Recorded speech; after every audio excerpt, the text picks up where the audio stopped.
pyszne lody domowe o smaku mięty. Są rewelacyjne, orzeźwiające.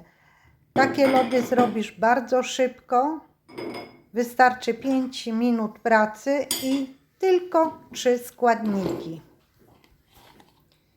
Są tak proste w wykonaniu, że nawet dziecko je może zrobić.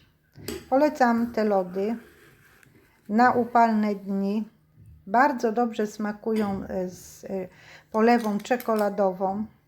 Możemy je ulepszyć i dodać do całej tej masy przygotowanej, na przykład wiórki utartej czekolady albo kawałki czekolady. Wtedy będą lody miętowe z czekoladą.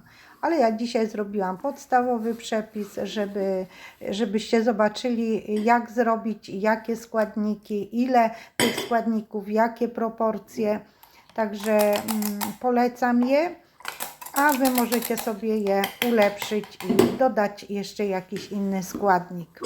No najlepiej to utartą czekoladę albo zjadać z polewą czekoladową, tak jak ja sobie później polałam czekoladą. Link na te lody znajdziecie w opisu tego filmu. Klikniecie na link, przejdziecie na przepis, zobaczycie dokładnie składniki, jak robię. Bardzo bym prosiła o subskrybowanie tego kanału, który Wam polecam. To jest mój kanał, niedawno go otworzyłam. Bardzo proszę o wspomaganie, czyli zostawcie łapkę w górę, komentarz i subskrypcję. To pomoże w rozwoju mojego kanału.